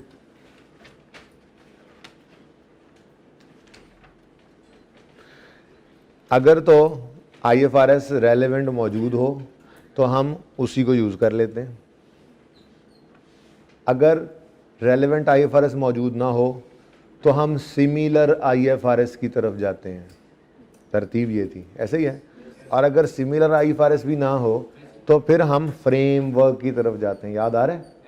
और फ्रेमवर्क मैंने कहा था क्या होता है। फ्रेमवर्क वही assets, liabilities, incomes, expenses, capital की जो डेफिनेशंस आपने बुनियाद में पढ़ी थी वो, यानी एसेट क्या होता है, लाइबिलिटी क्या होती है, इनकम क्या होता है, एक्सपेंस क्या होता है, ये जो आपने बेसिक चीज़ें पढ़ी हुई हैं। सुने अब प्लीज़ ज़रा सीरियस हैं। अच्छा मतलब कहने का ये है कि फिर वो जो आइटम आपके सामने होगा आपने उसको देख के खुद ये डिसीजन लेना है कि जी ये इसकी करेक्टरिस्टिक्स कैसी हैं, इसकी नेचर कैसी है, क्या ये एक ऐसी चीज़ है जो फ्यूचर में हमें बेनिफिट देगी और वो बेनिफिट कई साल तक आएगा, तो फिर ठीक है, ये एसेट की डेफिनेशन में आता है। फिर अगर ये फ़ायदा थोड़ा थोड़ा करके दे रहा है तो इसको एक्सपेंस में डालना है, हमने मैचिंग कॉन्सेप्ट को फॉलो करते हुए, ठीक है ना। तो ये मैचिंग कॉन्सेप्ट, ये प्रूडेंस कॉन्सेप्ट, ठीक है ना, इनको अप्लाई करते हुए हमने वो जो एसेट्स, लाइबिलिटीज़, वो जो बेसिक के अंदर चीज़ें सीखी हैं उसी को फ्रेमवर्क कहा जाता है, ठीक है ना। अब फ्रेमवर्क के लिए उन्होंने अलग से चैप्टर बना दिया जिसके पर्पज़ को मैं थोड़ा सा इंपॉर्टेंट समझ रहा था कि इसके पर्पज़ को आप सिर्फ इतना ही अंडरलाइन कर लें जितना मैंने सुबह गाड़ी में आते हुए अंडरलाइन किया है, ठीक है। कि पर्पज़ ऑफ कॉन्सेप्चुअल फ्रेमवर्क क्या है जी। देखें, फ्रेमवर्क ना जो स्टैंडर्ड्स बनते हैं इनिशियली, जो स्टैंडर्ड्स बोर्ड स्टैंडर्ड्स बनाता है वो भी इसी फ्रेमवर्क को सामने रख के बनाता है ना, कि एसेट को लायबिलिटी का भी कह रहे हो। ऐसा कभी हुआ है? जो एसेट नेचर की चीज़ होगी उसको एसेट ही कहेंगे ना। तो सबसे पहला काम क्या है, पर्पस ऑफ कॉन्सेप्चुअल फ्रेमवर्क क्या है, टू असिस्ट IASB कहते हैं इंटरनेशनल अकाउंटिंग स्टैंडर्ड बोर्ड, ठीक है। IASB को असिस्ट करना in development of new IFRS, future IFRS, ठीक है, and in its review of existing IFRS। हमारे एग्जिस्टिंग IFRS में भी चेंजेस आती रहती हैं, आपको पता है, ठीक है ना, स्टैंडर्ड्स बदलते रहते हैं, ठीक है। तो फ्रेमवर्क क्या करता है जी, फ्रेमवर्क असिस्ट करता है IASB को कि वो डेवलप करें न्यू IFRS, इसमें भी असिस्ट करता है, और रिव्यू करते हैं existing IFRS for change etcetera, ठीक है ना, अगर कोई ज़रूरी चेंज हो, ठीक है, तो उसके लिए भी ये असिस्ट कर रहा होता है। एक इसका ये पर्पज़ है। फिर इसका एक पर्पज़ और भी है, क्या कहता है जी, to assist IASB in promoting harmonisation of regulation, accounting standard, procedure relating to presentation financial by reducing number of alternative accounting treatments permitted by IFRS। असल में ना स्टैंडर्ड्स का मकसद ही यही है कि सारी दुनिया के अंदर जो ये अकाउंटिंग प्रैक्टिसेस हैं ये सिमिलर हो जाएं। इसीलिए आप लोगों की भी मोबिलिटी इसी तरह से होती है कि आप अगर पाकिस्तान में क्वालिफाई कर जाते हैं एज चार्टर्ड अकाउंटेंट, तो आप किसी और मुल्क के अंदर जाके उनके लॉ के एक दो पर्चे देकर, क्योंकि हर मुल्क के लॉज डिफरेंट होते हैं, ठीक है, आप उनके चार्टर्ड अकाउंटेंट भी बन सकते हैं, ठीक। तो वजह यही होती है कि ज़्यादातर प्रैक्टिसेस जो दुनिया के अंदर हैं वो हार्मोनाइज कर दी गई हैं, ठीक है, उनको एक जैसा कर दिया गया, और उसकी वजह ये स्टैंडर्ड्स ही हैं। IAS 16 सारी दुनिया में IAS 16 ही इस्तेमाल होता है PPE के लिए। हम भी यहाँ बैठकर वही इस्तेमाल कर रहे होते हैं, UK में बैठे हुए जॉन साहब भी वही इस्तेमाल कर रहे होते हैं। बात समझ रहे हैं ना, ठीक है। तो इसलिए काम यही है फ्रेमवर्क का। वो अगेन वही बात हो गई, ये ऊपर वाले पॉइंट के साथ ही सेकंड हो रहा है ये पॉइंट, ठीक है ना, कि क्या करता है जी, ये जितना जितना मैंने ग्रीन किया ना, सिर्फ यही अंडरलाइन करके आपने जहन में रखना है, सिर्फ जहन में रखना है, रट्टा लगाने की जरूरत नहीं, बस 2 बार पढ़ लो, जहन में बैठ जाती है बात यार, ठीक है, अभी देखो ये 5 पॉइंट्स में पढ़ाता हूँ, आपके जहन के अंदर होंगे, बस जागते रहिएगा। To assist national standing bodies in developing national standards, हमको अपने मुल्क के अंदर स्टैंडर्ड बनाना चाहें तो फ्रेमवर्क को यूज कर रहे होंगे, ठीक है जी। To assist preparers of financial statements, हम और आप, to assist preparers of financial statements in applying IFRS। क्या मतलब, क्या मतलब? ये जी गुडविल है, अच्छा गुडविल क्या है ये जी फ्यूचर में इससे फायदा आएगा, हमारा नाम है, अच्छा नजर आता है? नहीं नजर नहीं आता, ठीक है। तो ये अब फ्रेमवर्क से ही सारी बातें पता लगी, अभी बेस बुनियाद के अंदर पड़ी हुई चीज़ नहीं। फिर हमें कहा ये एक एसेट है जो नज़र नहीं आता, तो फिर हमने कहा अच्छा जी कोई ऐसा है स्टैंडर्ड, अरे हाँ ये 38 मौजूद है, इंटेंजिबल्स का स्टैंडर्ड लगा लो। कुछ बातें समझ आ रही हैं, ठीक है। तो अप्लाई करना IFRS को, और dealing with topics that have yet to form subject of, यानी कि जो भी IFRS में नहीं आया, ये वो वाली बात जो मैंने आपको बताई थी, ठीक है ना, कि अगर कोई आइटम सामने आया है तो रेलेवेंट IFRS लगाओ, नहीं है तो सिमिलर IFRS लगाओ, नहीं है तो फ्रेमवर्क की तरफ जाओ, वो भी यही कह रहा है, मोरल ऐसे मिलती जुलती बातें हैं। To assist auditors in forming an opinion on whether financial statements comply with IFRS। भाई ऑडिटर भी अकाउंटेंट भी होता है एक तरह से, ठीक है, वो भी देख रहा होता है कि ये एसेट है, ये लायबिलिटी, इनकम, तो ऑडिटर को भी ओपिनियन फॉर्म करने के अंदर ये फ्रेमवर्क ही असिस्ट कर रहा होता है, ठीक है। To assist user of financial statements in interpreting financial information. तो जो यूजर ऑफ फाइनेंशियल स्टेटमेंट्स है, एक बात याद रखना, यूजर ऑफ फाइनेंशियल स्टेटमेंट का मतलब हमारी फाइनेंशियल स्टेटमेंट्स को यूज करने वाला बंदा बेसिक नॉलेज रखता है, यही समझ के बनाई जाती है, ठीक है ना। बाहर से गुजरता हुआ हर आम आदमी हमारा यूजर ऑफ फाइनेंशियल स्टेटमेंट नहीं हो सकता, और ना उसके हिसाब से फाइनेंशियल स्टेटमेंट बना सकते हैं। लेकिन फाइनेंशियल स्टेटमेंट्स बनाते हुए हम यही अज्यूम करते हैं कि जो हमारा यूजर होगा उसको बेसिक नॉलेज है, उसे पता है एसेट क्या होता है, लायबिलिटी क्या होती है, इनकम क्या होती है, एक्सपेंस क्या होता है, ठीक है। तो वो ये कह रहे हैं कि अगर कोई फाइनेंशियल स्टेटमेंट्स को इंटरप्रेट करना चाहे, जैसे हम अभी कर ही रहे थे कल परसों परले दिन से, ठीक है, तो वो इंटरप्रेट करने के लिए भी उनको ये फ्रेमवर्क हेल्प करता है। तो मेरे ख्याल में ये काफ़ी है, जितने पॉइंट्स आखिरी बुलेट को रहने दें, ठीक है। तो ये इतनी ही आपने हाईलाइट कर लेनी है इस पॉइंट के ऊपर। ये पर्पज़ जो है ये हो सकता है किसी वक्त पूछ ले 2-4 नंबर का, तो बस ये पॉइंट जहन में होने चाहिए, ठीक है। ओके का मैसेज आ गया।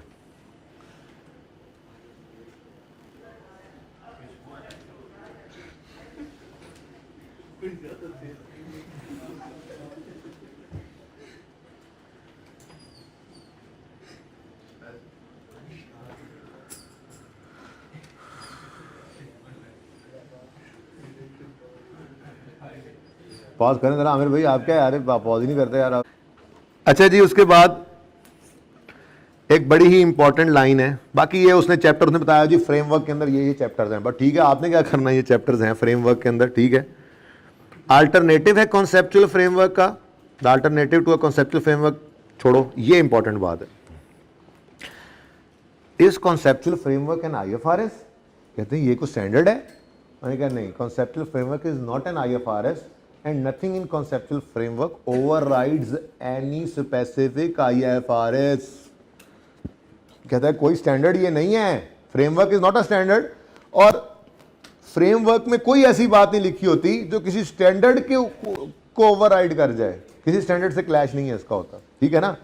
अच्छा, लेकिन फिर भी उन्होंने कह दिया कोई रेयर सर्कमस्टांसिस में कभी स्टैंडर्ड्स का और फ्रेमवर्क का आपस में क्लैश आ जाए तो हम स्टैंडर्ड को फॉलो करते हैं, फ्रेमवर्क को साइड में कर देते हैं, ठीक है। ये बड़ी इंपॉर्टेंट बात थी, यहाँ पे लिखा हुआ है, ठीक है, इसको अंडरलाइन कर लें। MCQs के पॉइंट ऑफ व्यू से याद रखने वाली बात है। On very rare occasions there may be conflict between conceptual framework and an IFRS। In those cases requirement of IFRS prevail over those of conceptual framework, ठीक है। तो मैंने हाईलाइट से उतनी बात कर दी जितनी याद रह सके, ठीक है ना। आगे अंग्रेजी जरा मुश्किल होगी ना। There may be conflict between conceptual framework and IFRS, the requirement of IFRS prevail.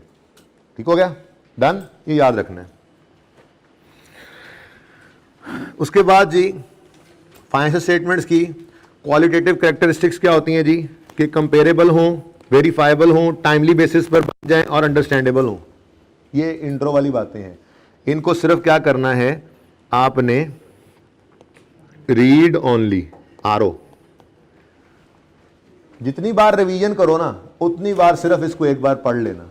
इसको पढ़ने के लिए बस थोड़ा सा ध्यान दोगे ना, अगर ये ना हो किताब खोली हो और दिमाग कहीं और हो, फिर तो घंटा भी नहीं रीड कर सकोगे इसको, ठीक है। फिर एक दफा जुमला पढ़ोगे, कहोगे नहीं नहीं कुछ समझ नहीं, कुछ समझ नहीं, फिर पढ़ने लगोगे। और यार नहीं, बस आपने एक बार थोड़ा सा ध्यान रख के इसको रीड करना है, ठीक है। मेमोराइज तो करना ही नहीं है, मैं सही बता रहा हूँ। पता क्या करोगे आप, अभी पढ़ोगे statement is to useful it must be relevant faithful comparable, नहीं यार समझ नहीं आया, शुरू से पढ़ता हूँ। फिर 10 मिनट गुजर के सफाई नहीं, यार सर ने तो कहा था यार, तो कोई सर ने तो टाइम नहीं दिया था, इसमें देखो समझ ही नहीं आ रही। और भाई मैं कह रहा हूँ सिर्फ थोड़ा सा ध्यान रखना है, क्योंकि 13 से 14 घंटे जो प्रोडक्टिव देने हैं ना, वो प्रोडक्टिव का मतलब पता है ना आपको, कई बार बच्चों को बता चुका हूँ, ठीक है, कि किताब खुली हो तो आंख भी इधर दिमाग भी इधर, ना कि तेरे ही बाल बिखर जाते हैं दीवारों पे, तेरी तस्वीर किताबों में नजर आती है। ऐसा कुछ हो ना, ऐसा कुछ हो ना तो गड़बड़ है, ठीक है। आप वो तस्वीर किताबों में नजर आए ना, और ये अल्फाज नजर ना आए और समझ ना आ रही हो, तो मतलब फिर आप पास होने की तरफ नहीं जा रहे। फिर आप 4 घंटे बैठने के बाद उठेंगे तो आपने 4 सफ़े लॉ के पढ़े होंगे, आप कहेंगे यार मैंने क्या किया यार, सारा दिन गुजर गया, मैंने सोचा था पूरा चैप्टर हो जाएगा। तो प्लीज आप लोग जो है ना अपने दिमाग को थोड़ा सा फोकस करें, ठीक है, ध्यान लगे तो आपका पढ़ाई में, या फिर आप ब्रेक्स, ये नमाज की ब्रेक बड़ी ज़बरदस्त ब्रेक है।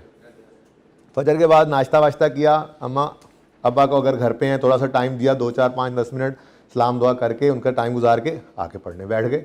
अब टारगेट क्या है, जोहर तक मैंने ये करना है। फिर जोहर की नमाज से पहले उठे, खाना बीच में जब भी खाना हो खा लेना, ठीक है, जोहर की नमाज पढ़ के वापस आए, अब बैठ गए, मैंने असर तक ये करना है। अब ये नेचुरल ब्रेक्स अल्लाह ने बनाई हुई हैं। फिर असर के बाद मैंने गेम पे जाना है, जाओ बेशक गेम पे, रोज गेम करो। मगरिब की नमाज पढ़ के वापस आओ, ठीक है, मैंने ईशा तक ये करना है। ईशा की नमाज पढ़ के आओ, भाई सोने के टाइम जब तक नींद ना आ जाए मैंने ये टारगेट पूरा करना है, कोशिश करनी है 12 बजे तक 1 बजे तक जब तक पढ़ा जाए। सर्दियां हैं, आप 12-1 बजे सो के सुबह नमाज पे आराम से उठ के जा सकते हैं, ठीक है ना। तो प्रोडक्टिव का मतलब 13-14 घंटे मैंने आपको बता दिया वो क्या होता है, ठीक है ना।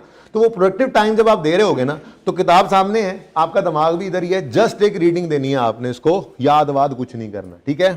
पढ़ी हुई बातें इंट्रो के अंदर कंपेरेबल हो, वेरीफाइबल हो, टाइमली बेसिस पर बने और अंडरस्टैंडेबल हो, ठीक है जी।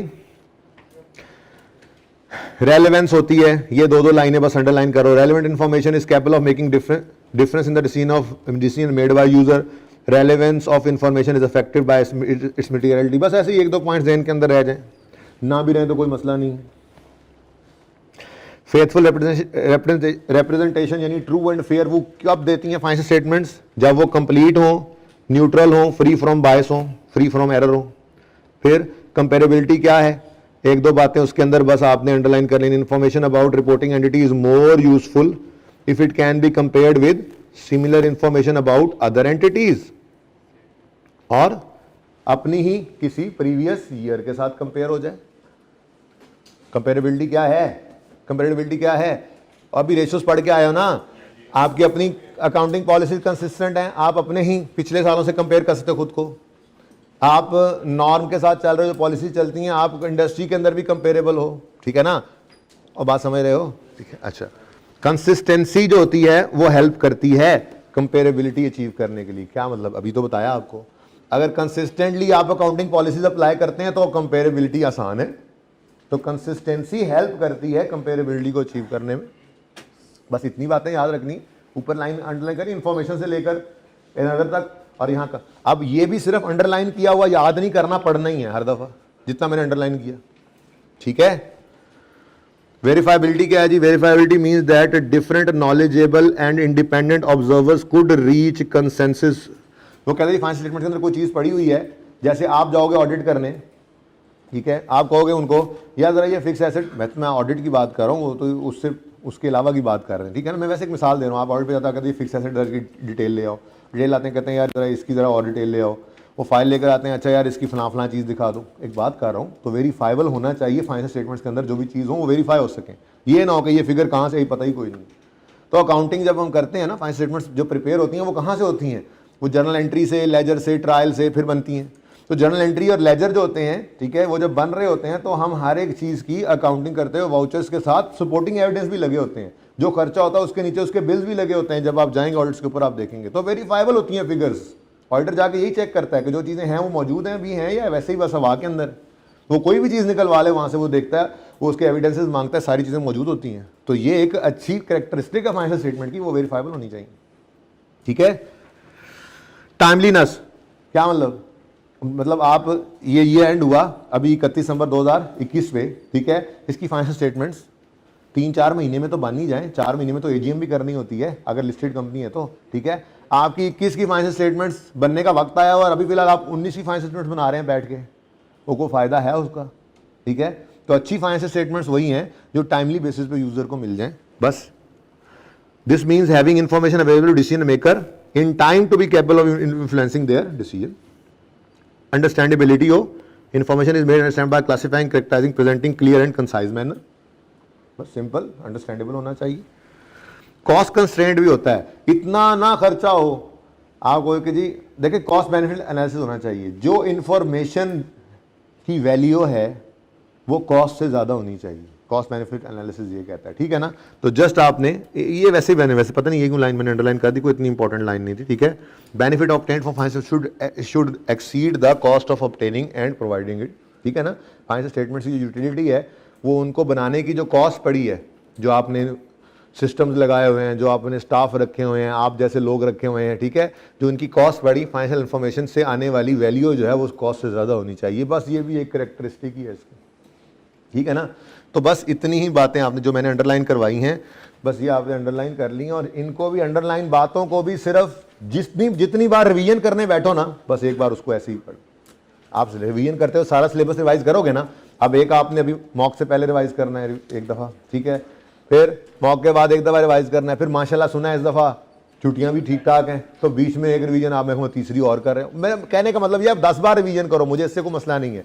जितनी बार रिवीजन करो ना, इस चैप्टर को ओपन करना है और ये थ्योरी जितनी मैंने अंडरलाइन करवाई है सिर्फ उतनी को ही पढ़ते हुए आपने सिर्फ रीड करके गुजर जाना है। इसके ऊपर आपने इस चैप्टर की जो 8-10 सफ़े हैं इनको पढ़ने में आपने आधे घंटे से ज़्यादा किसी भी रिवीजन के अंदर नहीं लगाना, okay. Learning objective 3 read only है, पढ़ लेना एक बार।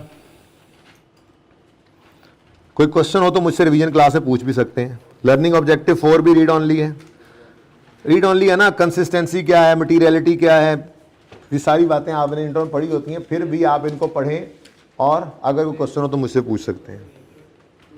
जी इंट्रो वाले ही हैं सारे, लेकिन आप पूछ सकते हैं, कोई क्वेश्चन हो तो मैं बता दूंगा। रीड ऑनली कर लेना। Historical cost, replacement cost, financial statements के अंदर ये मुख्तलिफ बेसिस यूज हो सकती हैं, लेकिन हम नॉर्मली हिस्टोरिकल कॉस्ट पे चल रहे होते हैं, ठीक है ना। ये रिप्लेसमेंट कॉस्ट या रिलायबल वैल्यू, ये गोइंग कंसर्न अजम्पशन जब गड़बड़ हो जाए तो उस वक्त बनानी पड़ती है। छोड़ो इस बात को, बस एक दफ़ा पढ़ लेना इसको भी। हाँ, ये concept of capital and capital maintenance, बस ये आखिरी बात है। ये थोड़ा सा इंपॉर्टेंट भी है, एमसीक्यूज के अंदर बेतहाशा इसी को ही टेस्ट करता है वो, तो मैं ये आपको समझा देता हूँ।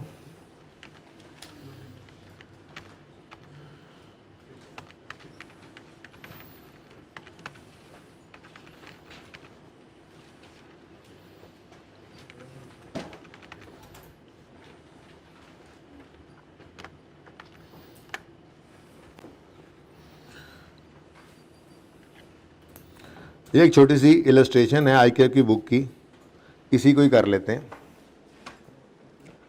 एक छोटी सी एग्जांपल है, ठीक है, बड़ी सादा सी बात है ये, ठीक है, समझिएगा ज़रा। X limited commence business on यकम January with a single item of inventory which cost 10,000। बड़ी सादा सी एग्जांपल है, वो कह रहे हैं जी यकम जनवरी को एक्स लिमिटेड ने बिजनेस शुरू किया है, 10,000 रुपये की एक आइटम खरीदी है, ठीक है, एक्स लिमिटेड। अच्छा चले, during the year it sold the item for 14,000 cash, ठीक है। आगे ना पढ़े फिलहाल।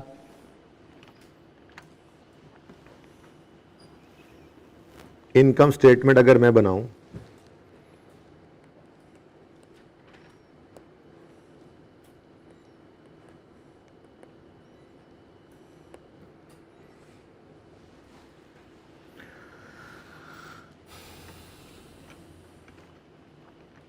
ऐसे तो नहीं काम चलेगा। तीन इनकम स्टेटमेंट्स बनानी है मैंने। इनकम स्टेटमेंट बनाऊं अगर मैं, अब ठीक है, इनकम स्टेटमेंट नजर आ रही। अच्छा, तो सेल 14,000 है, 14 कर दूं? चलो 14,000 ही लिख लो, आगे तो छोटी सी फिगर है, लेकिन यार 14 में भी जगह ज़रा 14,000 लिखने में। 14 की सेल की कॉस्ट ऑफ सेल कितनी है? ओपनिंग क्लोजिंग कुछ है नहीं, तो यही कॉस्ट ऑफ सेल हो गई ना, लिख दूं डायरेक्ट 10। ठीक है, आई की एग्जांपल है, छोड़ दो, मैं दिखाता हूँ अभी। ठीक है, ओके। नेट प्रॉफिट आ गया,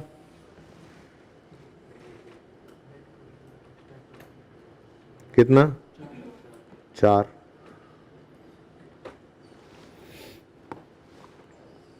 ओह, अच्छा जी। उसके बाद अगर बैलेंस शीट की बात करें तो बैलेंस शीट के अंदर इक्विटी में कैपिटल होगा, शेयर कैपिटल जिसे कहते हैं। बोलो, बोलोगे तो तब जब कुछ नज़र आएगा। अच्छा, ये फिर एंड पे ना नोट कर लेना, ठीक है ना, अभी कुछ लिखे ना, मैं यहाँ से फिर आपको कोशिश ये कर रहा हूँ कि एक पिक्चर के अंदर आपकी ये डिस्कशन आ जाए, बस आप पिक्चर ले लेना, ठीक है। इक्विटी में आपके नज़र आएगा शेयर कैपिटल। भाई देखें, शेयर कैपिटल वही 10,000 रुपये हैं जो इन्वेस्ट करके बिजनेस शुरू किया गया है, ऐसा ही है कि नहीं? X limited commence business with a single item of inventory, ठीक है, 10,000 की चीज़ से ही बिजनेस शुरू किया, तो समझो यही कैपिटल था ना, ठीक है, और वही फिर बेच भी दी है। तो आप यूँ अज्यूम करो 10,000 कैश लेकर आए और फिर उससे चीज़ खरीदी और फिर वो बेच दी, जो मर्जी कर लो, ठीक है, ओके। तो 10,000 शेयर कैपिटल है कि नहीं है? है। उसके बाद रिटेन्ड अर्निंग्स में ओपनिंग तो 0 था, फॉर द ईयर प्रॉफिट कितना आया? 4 रुपये। ये रिटेन्ड अर्निंग्स में आ जाएगा कि नहीं आएगा? आ जाएगा।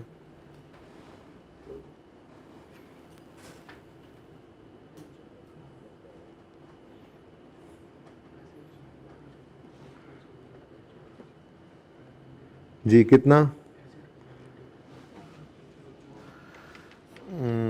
ये तो 4 बैलेंस शीट, 3 बैलेंस शीट तो नहीं बननी, ऐसी टेढ़ी टेढ़ी बनाई तो चलो गुजारा हो गया। अच्छा जी, अब मुझे बताएं इक्विटी में कितने पैसे पड़े हैं टोटल? अभी तो बिल्कुल सिंपल बेसिक वाला काम हो रहा है, ऐसे ही है। 14 रुपीज़ हमारे पड़े हैं, ठीक है, और लाइबिलिटीज़ तो कोई अलग से है नहीं। एसेट साइड पर हमें क्या मिलेगा जी, क्योंकि ये अब बैलेंस हो जाना है ना। एसेट साइड पे सिर्फ एक ही एसेट है और वो क्या है? कैश। जो हमने चीज़ें बेची वो कितने की बेची हैं? 14 रुपये की इन कैश बेची है ना, तो ये कैश हमारे पास आ गया 14, और ये हमारी एसेट और लाइबिलिटी साइड हो गई बराबर। कोई मसला?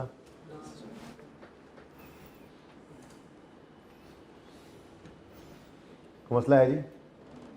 कोई मसला तो नहीं है? चलो अच्छा, अब ये है ईयर, मिसाल के तौर पे 2022 जो गुजरा। 2022 के अंदर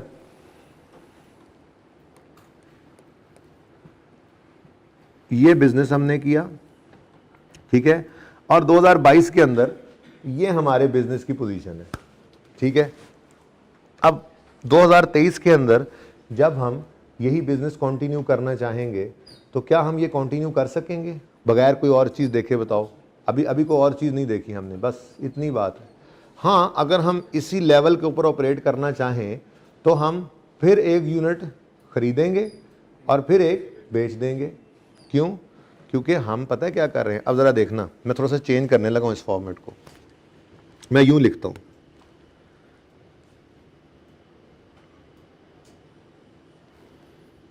बड़े ध्यान से देखना, क्योंकि ये बेस बन गई तो बस उसके बाद फिर कुछ नहीं है।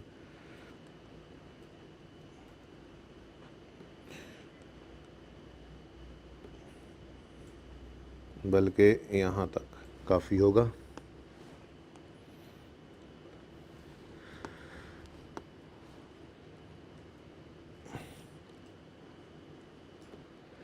रिटेन्ड अर्निंग्स एक ऐसी चीज़ है जो किसी भी वक्त यूज़र ड्रॉ कर लेता है, ऐसे ही है, क्या ख्याल है?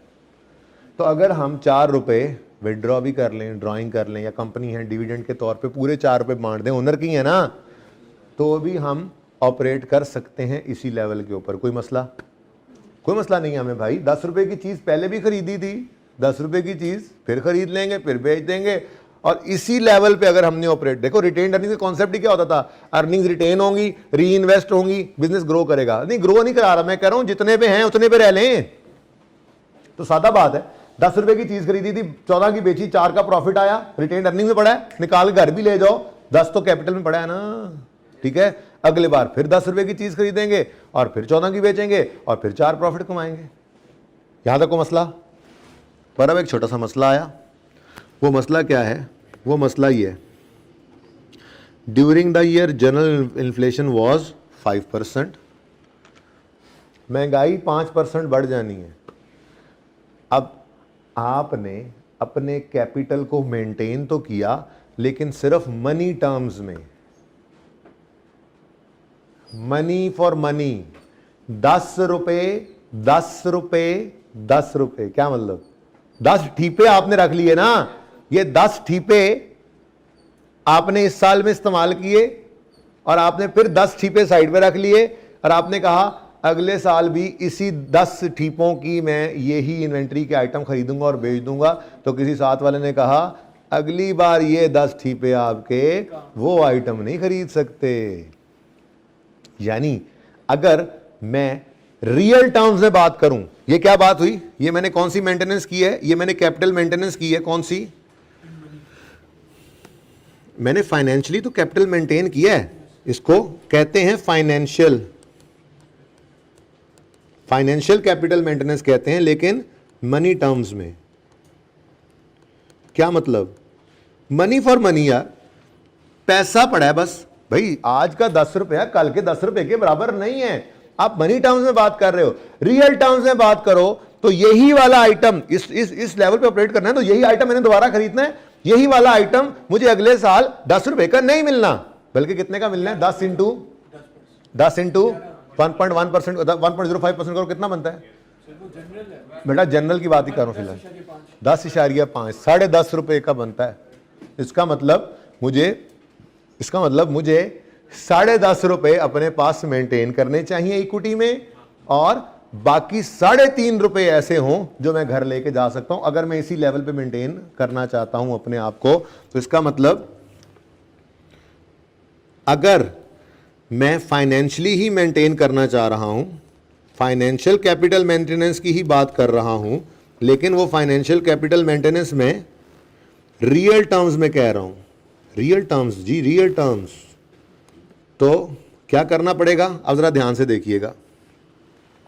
इनकम स्टेटमेंट, सेल्स तो वही होनी है 14 की, ठीक है, less cost of sales, cost of sales वही 10 रुपए की होनी है ना भाई ना, अभी तो 2022 चल रहा है, ठीक है, ओके। अब जब यहां पर मैं 4 निकालने लगूंगा ना, तो मुझे कोई कहेगा ओ भाई साहब इस प्रॉफिट में से ना थोड़े से पैसे अलग करके रख लो महंगाई के लिए, क्योंकि आपको अगली बार 10 रुपए की ये चीज़ नहीं मिलनी। हमने कहा हाँ यार, कहते तो तुम ठीक हो, ठीक है। तो फिर हमने यहाँ से लेस किया, एक रिजर्व बनाया जिसको हमने कहा इन्फ्लेशन रिजर्व। क्या कहा जी? Inflation reserve. 10 रुपए की चीज़ कितने परसेंट महंगी हो जाएगी? 5%। तो कितना बना? हमने ये 0.5 भी प्रॉफिट में से निकाल लिया, बाकी कितना बच गया? 3.5, ठीक है। अब बैलेंस शीट की बारी आई, तो इक्विटी के अंदर शेयर कैपिटल जो आ रहा था वो तो पहले 10 ही था, ठीक है। अब ये इन्फ्लेशन रिजर्व भी मैंने यहां पर, ठीक है, इन्फ्लेशन रिजर्व कितना? 0.5। अब मेरा कैपिटल कितना हो गया? 10.5। Now I am capable of operating eight the same level अगर 5% महंगाई भी हो गई, जो कि जनरल इन्फ्लेशन रेट चल रहा है, ठीक है। और रिटेन्ड अर्निंग्स में क्या बचेगा मेरे आज? 3.5, ये बेशक निकाल के भी ले जाओ आप, ठीक है, बात समझ रहे हो। और एसेट साइड पे मेरे पास वही कैश है। Okay, now I have maintained my capital, I have maintained my capital in real terms. Financially अगर देखा जाए तो मैंने अब मनी फॉर मनी नहीं अपने पास मेंटेन किया, बल्कि महंगाई के असरात को भी अपने पास मैंने कैटर कर लिया है। अब मैं बिजनेस से निकालूंगा ही कितने, 3.5, क्योंकि भाई मैं इस बिजनेस को इस लेवल पे ऑपरेट करवाना चाह रहा हूं। अच्छा, ये यूज कोई नहीं होते, ये बस एक कॉन्सेप्ट है इस चैप्टर के अंदर, ये यूज कोई नहीं करते लोग, यूज वही होता है, वो हिस्टोरिकल कॉस्ट वाला ही निज़ाम चल रहा है बस, ठीक है, ऐसे ही चल रहा है अब तो, ठीक है ना, ये नॉर्मल यूज नहीं होता, लेकिन है तो सही कॉन्सेप्ट है, आपको मैं पढ़ा रहा हूं, ठीक है, सही है। अच्छा, अब एक और मसला आया, एक और साथ वाला मिला और उसने कहा ओ भाई साहब, जनरल रेट तो ठीक है 5% है, लेकिन जिस प्रोडक्ट की तुम बात कर रहे हो ना, यानी जिस बिजनेस में तुम ऑपरेट कर रहे हो उसमें 5% अलग करने से काम नहीं चलना तुम्हारा। तुम 5% अलग कर भी लो तो जो तुम्हारे वाली प्रोडक्ट है ना, ये अगले साल 10% महंगी मिलनी है। तो हमने कहा ओल्ला यार, but inflation specific to item, to the item is 10%। तो हमने कहा अच्छा, इसका मतलब अब मुझे कैपिटल मेंटेनेंस तो करनी पड़ेगी, लेकिन ये फिजिकल कैपिटल मेंटेनेंस कहलाएगी। क्या कहलाएगी जी? Physical capital maintenance. Physical capital maintenance का मतलब होता है जी, ये जो फिजिकली जो चीज मैं ऑलरेडी लेकर चल रहा हूं, ये स्पेसिफिक चीज यही मुझे कल को मिल जाए। तो अब इसके लिए मुझे क्या करना पड़ेगा? पहले तो मुझे इसको मिटाना पड़ेगा, ठीक है जी। उसके बाद मुझे इनकम स्टेटमेंट बनानी पड़ेगी, वही 2000। ये डिफरेंट ऑप्शंस हैं भाई, 2022 के अंदर डिफरेंट ऑप्शंस हैं कैपिटल मेंटेन करने के, जो बताए जा रहे हैं आपको, करते लोग यही वाले हैं वैसे, खैर। अच्छा, अब सेल्स 14 रुपीज़ की less cost of sales 10 rupees की, लेकिन लेस कर देंगे हम इन्फ्लेशन रिजर्व, और अब 10 का 10%, यानी पूरा 1 रुपया अभी से ही अलग कर लो, प्रॉफिट के अंदर से ही निकाल लो, और 3 रुपये अब चाहो तो रिटेन अर्निंग में ले जाओ, घर ले जाने हो तो घर भी ले जा सकते हो, ठीक है। अब बैलेंस शीट के अंदर जो इक्विटी है, उस इक्विटी में मेरा शेयर कैपिटल जो पहले पड़ा था 10 रुपये, ये एक में उठाकर इधर ले आया, ठीक है। ये कौन सा रिजर्व है जी? और यार जैसे जनरल रिजर्व, बिल्डिंग रिजर्व, पैसे अलग करके रख रहे हैं ना, इन्फ्लेशन रिजर्व, हम कह रहे हैं जी ये पैसे तो अलग करके रखो ना, इसको निकालना नहीं है बिजनेस से। अगर बिजनेस चलाना है तो नहीं चलाना तो ठीक है, फिर अगली बार से बस, ठीक है। ये एमसीक्यूज के पॉइंट ऑफ व्यू से बहुत इंपॉर्टेंट कॉन्सेप्ट है, बहुत ज्यादा एमसीक्यूज इसके पूछता है, अगर वो पूछे तो इस टॉपिक में से, तो ये दो एमसीक्यूज अक्सर इसके आए होते हैं, ठीक है ना। तो इन्फ्लेशन रिजर्व में 1 रुपया पड़ा है, और इधर देखो, अब चाहे ये वाली प्रोडक्ट हमारी महंगी भी हो जाए, हम ले लेंगे इंशाल्लाह, क्योंकि हम घर लेकर ही कितने जाएंगे? 3, अगर ले भी जाएं सारे के सारे तो, ठीक है जी। और एसेट साइड पर सिर्फ कैश ही पड़ा है हमारे पास 40, ठीक है जी। ये सही नजर आ रहा है? इसको कहते हैं, देखो इसको कहते हैं क्या, पहले ये देख लेना एक बार।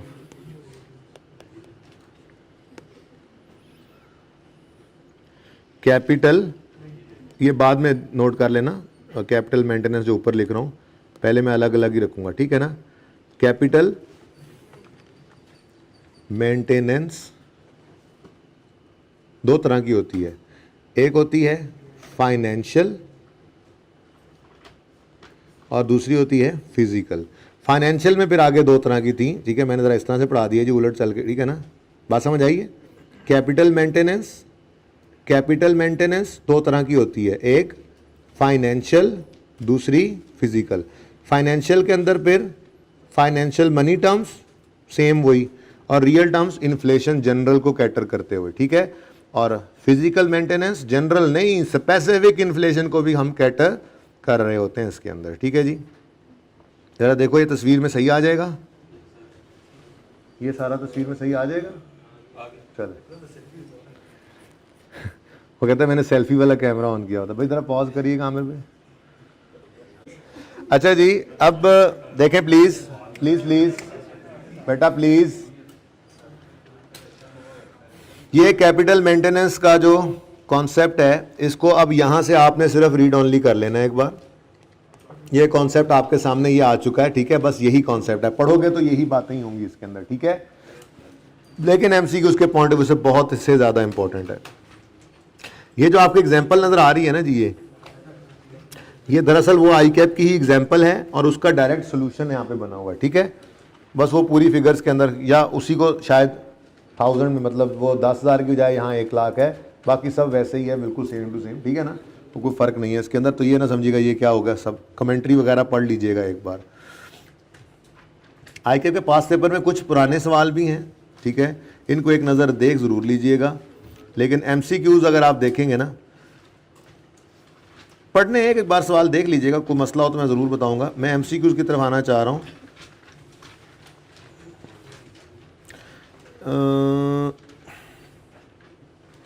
ये देखें, स्प्रिंग 2021 के अंदर, स्प्रिंग 2021 के अंदर एमसीक्यू क्या है जी, फिजिकल कैपिटल मेंटेनेंस में क्या होगा, ठीक है जी। फिर मेजरमेंट बेसिस की बात कर दी उसने। ये देखें फाइनेंशियल कैपिटल मेंटेनेंस, अभी इतना ज़्यादा अरसा हुआ भी नहीं, खैर ये 2-3 अटैम्प्ट्स के अंदर आप रिसेंट टाइम्स के अंदर उठाकर देख लेंगे, ठीक है, आपको ये एमसीक्यूज़ नज़र आएंगे कैपिटल मेंटेनेंस वाले, ठीक है ना। तो आपने ये एमसीक्यूज़ कर लेने हैं, क्वेश्चंस को एक बार देख लेना है। ये चैप्टर थोड़ा सा आपके एंड पे है, सिर्फ रीड कर लेना है एक बार इन बातों को और क्वेश्चंस को देख लेना है। कोई ऐसी बात नहीं है, ठीक है, कि आपसे ये ना हो। थेरेटिकली ज़रा मुश्किल है कि आपसे वो रिप्रोड्यूस करवाए। एमसीक्यूज़ के अंदर इस चैप्टर में से 2-4 नंबर 5 नंबर आ ही जाया करते हैं, ठीक है ना। तो बाकी अभी मैं क्लासेस को यहाँ पर रोक रहा हूँ। नॉर्मल क्लासेस जो है वो कह सकते हैं यहाँ पे एंड हो गई हैं। अब 1-2 एबनॉर्मल क्लासेस होंगी जिसके अंदर हम हर टॉपिक के कुछ एमसीक्यूज़ करेंगे, हर टॉपिक के कुछ क्वेश्चंस जो रहते हैं, कोई डिस्कस करने वाले, कोई टेस्ट रहता है, मुश्किल सवाल, रिसेंट अटैम्प्ट का सवाल, कोई उस टॉपिक का अटैम्प्ट नहीं डिस्कस हुआ, यानी सब इम्पोर्टेंट चीज़ें जो कि बिल्कुल कभी नहीं क्लास में डिस्कस हुई, सिर्फ उन्हीं बातों को हम डिस्कस करेंगे उन क्लासेस के अंदर, ठीक है ना। तो इसलिए मैं आप लोगों को वो मैसेज करवा दूंगा। तो आप लोग जो यहाँ पर मौजूद हों वो फिज़िकली तशरीफ़ ले आइएगा, जो मौजूद ना हो वो यूट्यूब के ऊपर अवेलेबल हो जाएगी लेक्चर, वो उनको देख लीजिएगा, ठीक है। बाकी एक और बात भी थी, वो जहन से निकल गई। बहरहाल उस क्लास के बाद एंड पे फिर इख्तितामी कलमात, थोड़ी सी बातें उसके ऊपर भी कर लेंगे, एग्ज़ाम टिप्स के ऊपर। फ़िलहाल तो आपके लिए एग्ज़ाम टिप यही है कि आप अभी से इस क्लास के ख़त्म होते ही आप रिवीजन शुरू कर दें।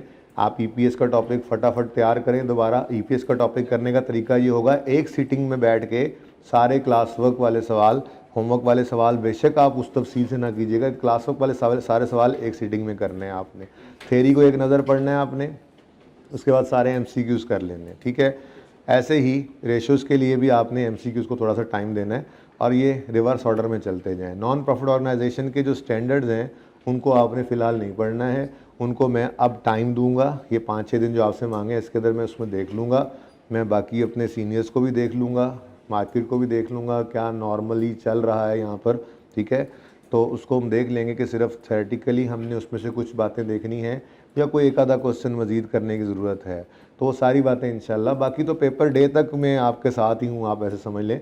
मुझे जब भी कभी कोई चीज़ महसूस हुई कि मुझे करवा देनी चाहिए थी, तो कंप्यूटर मौजूद होता है ऑन स्क्रीन कंप्यूटर की रिकॉर्डिंग के साथ भी आपको कोई ना कोई जो है वो वीडियो शेयर की जा सकती है, एक मैसेज करके यूट्यूब के ऊपर से अपलोड किया जा सकता है, वो कोई इतनी बड़ी डील नहीं है, ठीक है ना।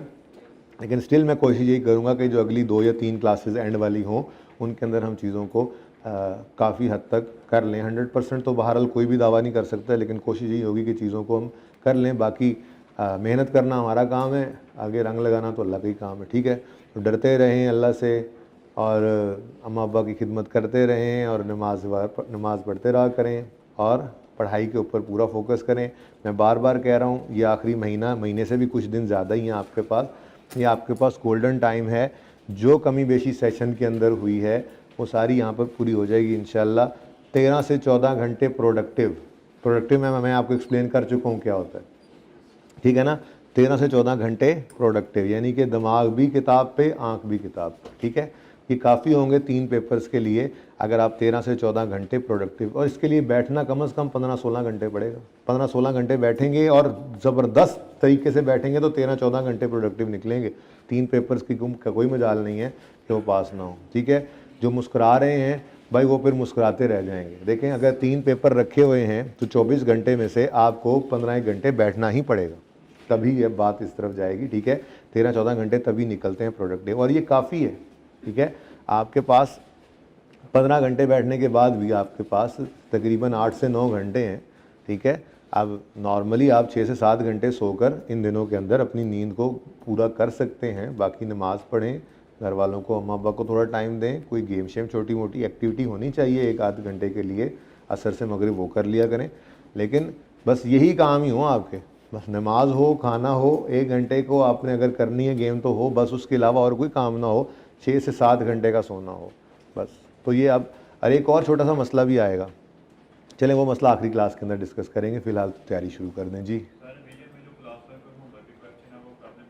जी इंशाल्लाह वही काफ़ी होंगे। रिवीजन प्लान में भी जो आपको मैं क्वेश्चंस दूंगा 95% क्वेश्चंस वही होंगे जो हमने क्लास में या होमवर्क में किए हुए हैं।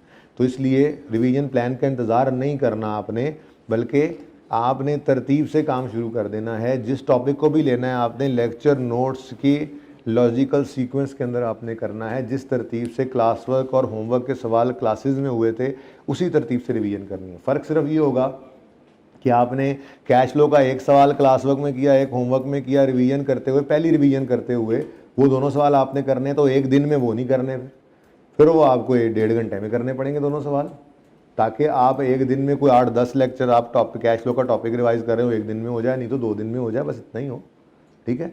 मोटे मोटे बड़े 4-5 टॉपिक्स ही हैं जिनके अंदर ज़्यादा टाइम लग सकता है। तो आप मेरे ख्याल में तो 8 से 10 दिन के अंदर, अगर आप बाकी पेपर्स को भी साथ लेकर चलते हैं, 8 से 10 दिन में आपकी रिवीजन एक हो जानी चाहिए। और अगर सिर्फ एक ही पेपर करने के आदमी कुछ बचे तो एक पेपर पहले करूँगा फिर दूसरा बाद में, फिर हर बंदे की अपनी अप्रोच होती है। मैं तो किसी को सही किसी को गलत नहीं कह रहा, मेरी अपनी तरतीब ये होती थी कि मैं अगर 4 पर्चे होते थे तो 2-2 करके कर लेता था। अगर 3 हो तो बंदा कोशिश कर सकता है, 4 मुझसे तो मैनेज नहीं होते थे इकट्ठे एक दिन में, ठीक है ना। कुछ लोग ऐसे भी होते थे मेरे साथ ही इक्वली, वो भी पास होते रहे हैं, इफेक्टिव रहा उनका भी। वो क्या करते थे, वो एक पर्चा पहले पढ़ लेते थे, वो ख़त्म करके फिर उसको साइड पे रख के दूसरा पढ़ लेते थे, फिर तीसरा। मेरे से इस तरह से नहीं हो सकता था। मैं 2 या 3 पेपर्स साइमल्टेनियसली चलाता था, ताकि ज़रा मुझे बोरियत भी नहीं होती थी। कभी थोड़ा सा एक पेपर पढ़ लिया, कभी लॉ पढ़ रहा हूँ, कभी अकाउंटिंग पढ़ रहा हूँ, कभी वो, इस तरह थोड़ा सा काम मिक्स होने से ज़रा इंटरेस्ट बना रहता था। बाकी ये हर किसी की अपनी अप्रोच होती है। बॉटम लाइन यही है कि आपने प्लानर तो आखिरी क्लास के बाद ही बनाना है, लेकिन अभी जो रिवीजन भी कर रहे हैं या प्लानर जब भी बन जाए, बॉटम लाइन यही है कि 13 से 14 घंटे प्रोडक्टिव पढ़ने को देना है आपने, इंशाल्लाह पर्चा पास हो जाएगा, ठीक है जी। ज़िंदगी रही तो रिवीजन क्लास में मिलेंगे। अल्लाह हाफ़िज़।